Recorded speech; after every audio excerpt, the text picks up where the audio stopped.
Smith from Schenectady, New York, is coming out to his wife options by Peter Marino. Peter's not here today, he's in Japan, but his family and friends are here, and his actors are here. I really like this piece. I've seen it grow in my class. It's kind of treats a serious subject with a light, warm feeling, so enjoy.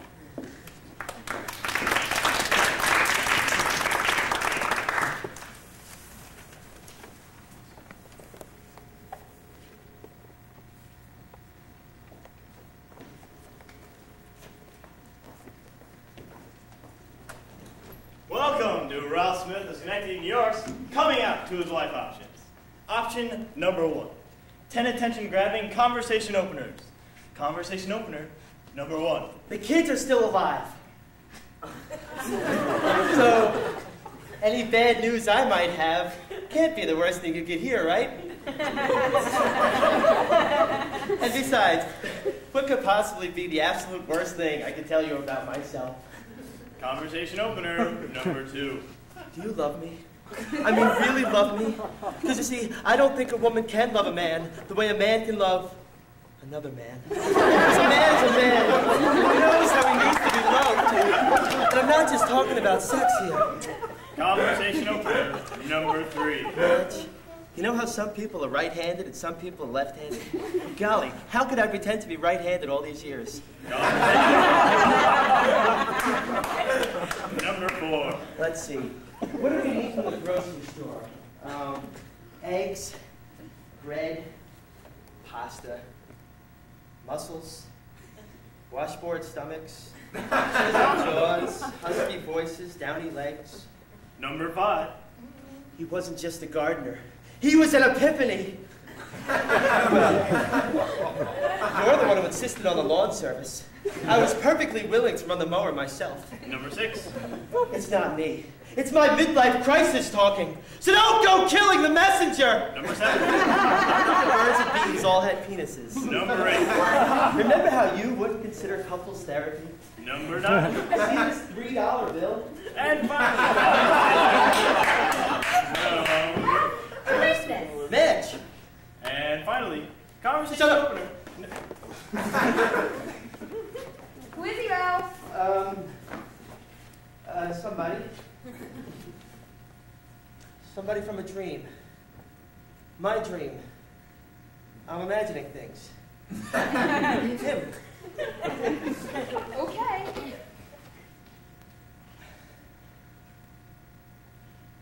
I want you to help me with this. It's your dream. Please, I need your help with this. Ralph. Please, please, please. All right. Go ahead. Ralph Smith of Schenectady, New York, is coming out to his wife option number 2. Haiku. How to say to this wife of mine that I am a fan of Patsy Cline.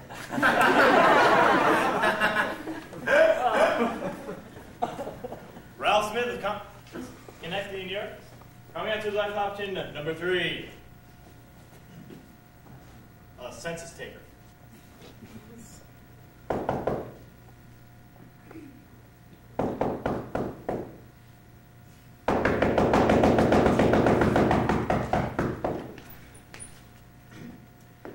Number of cars? 2.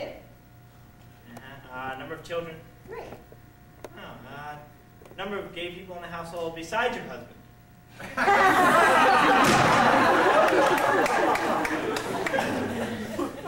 Ralph Smith of Schenectady, New York, coming out to his life option number 4. However unlikely, a survey in Red Book.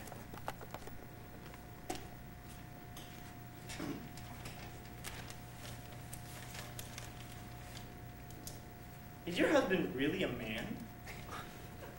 Question number 1. If you found out that your husband was having an affair with your best female friend, which of these would be closest to what your reaction would be? A. Make him end the relationship.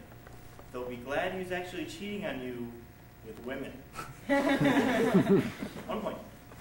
B. Divorce him. They'll be glad he was actually cheating on you with women. 1 point. C. C, be incredulous because you were certain he had little interest in women. 3 points. And D, ask your best friend if she has a cock. 8 points. Number 2. Honestly answer each of the following about your husband's behavior. Does your husband, A, disappear every Wednesday night, even when you're away on vacation, when he certainly couldn't be going to the Knights of Columbus Lodge? 1 point. B, does he come home smelling of a variety of colognes? 2 points. C, is he utterly revolted at your suggestion of sexual intercourse for days afterwards, or else can't get enough sex out of you? 3 points. Question number 4. 3, sorry. What makes you wonder about your husband? Do you ever wonder, A, that he grows abruptly quiet at any mention of homosexuality, or ridiculously animated in defending or maligning homosexuals? 15 demerits. B, that he's able to give your daughter such accurate dating advice. 30 demerits. C, that he's reverently quiet while watching wrestling on TV. 30 more demerits. And finally, question number 4. Does your husband buy, or perhaps even have, a subscription to any of the following publications?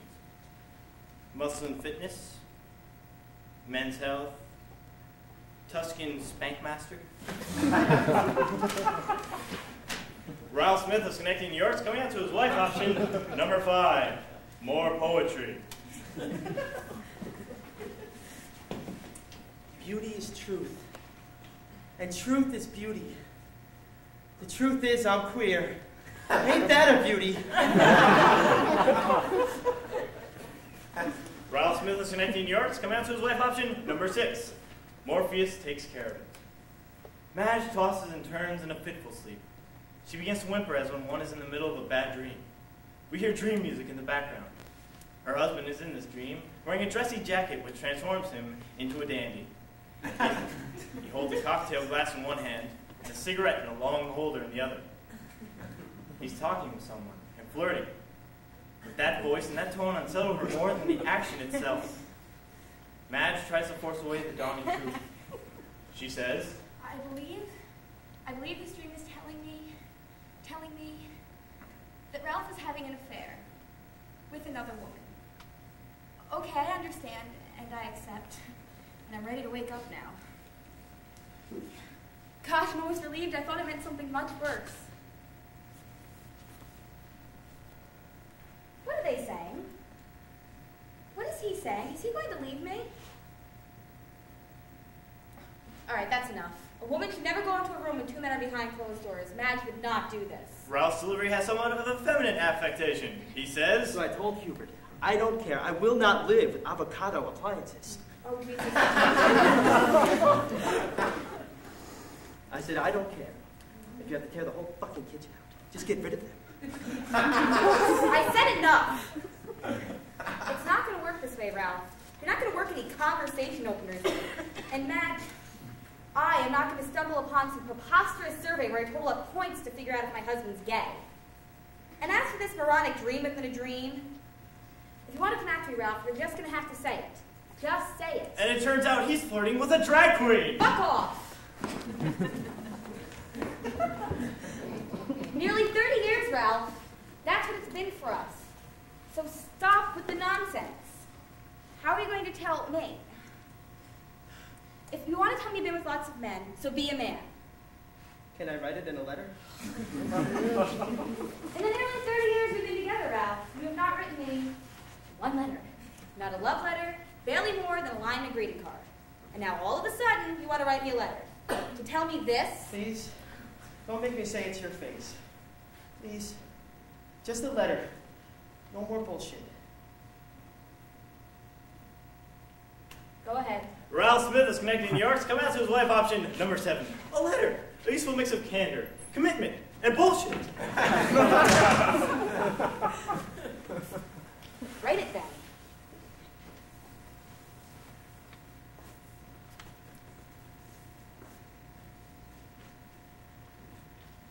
Dear Madge, it's not that I'm completely gay. I really think I'm only about 20% gay, which means I'm about 80% straight, which is more. Remember how bad I used to be in statistics? And I'm going to be 50 soon, and I just feel the need to let that other 20% out and just experience life within that 20%, which is a very important part of my existence, because otherwise I can never be a whole person, and without wholeness, a man cannot attain happiness. Just ask Viktor Frankl. I think he was the one who said it. He survived the concentration camps of World War II. Certainly you and I could survive this comparatively small crisis. You promised if I let you write the letter. But I didn't even get to the part about how nature makes people this way. How she really screwed up with me because I'm not even completely half gay. It's 20% and how... What? Do you think this is what I deserve? Ralph, for Christ's sakes, you complain if your dinner's not on time. And this is how you're going to tell me? If you're going to tell her, Madge, then at least be truthful about how you've lied. I'm afraid. You ought to be. Why tell me then? I don't know. Have you thought about what you might lose? What about the children? Yes, of course I've thought about it. Teresa could probably handle it. She's going to be a lawyer and all. And Philip's old enough. Robbie, I don't know. You can forget about Robbie. A 17-year-old boy? You can forget about him. And you? That's the question of the hour. You don't know how I'm going to take it. You take care of everything. You've always taken care of everything. Maybe you already know. Maybe you already have it figured out. Maybe. But if so, then maybe I've got my reasons for not saying so. Why do you want me to know for certain? Why now? Why not the first 29 years of this life lived after dark? I don't know, I guess. Go on. I guess I want your approval. Oh, jeez. I want you to know. And I want things to stay the way they are. No more secret. No more big sword hanging over me. I want you to help. Turn straight? No! To deal with what I am and make it less awful that I haven't told you all these years. You write the letter. I'll allow that.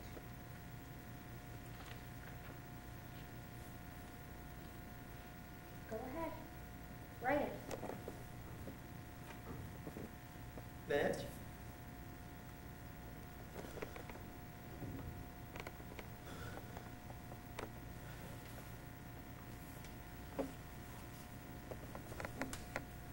Dear Madge, you have no idea how many times I've written this letter in my head, and how many times I've even committed a few lines to paper and then ripped the incriminating words to shreds. Just like anything that's unreasonable and bitter, I've put it off, and time has gone by. Many years have gone by. And I realize now I have two options. I can say something to you and perhaps lose you. Or even if I don't lose you literally, lose what we had, the trust that I haven't deserved. Or I could continue to lie in my silence, as I have been since before we were married, which means living with the pangs of guilt and wondering if reckoning day will come. But I can change a little. Not change the you-know-what, because you can't change that, but if I stop now, stop the life after dark, the deceit, the brushes with the law, dangerous sex that every kid in health class knows better than to engage in, I think I could be forgiven. I think I could be redeemed. No one can blame me for what I am. But if I finally start behaving like a man who, despite everything, loves his wife, I think I could be redeemed. I think I could be forgiven.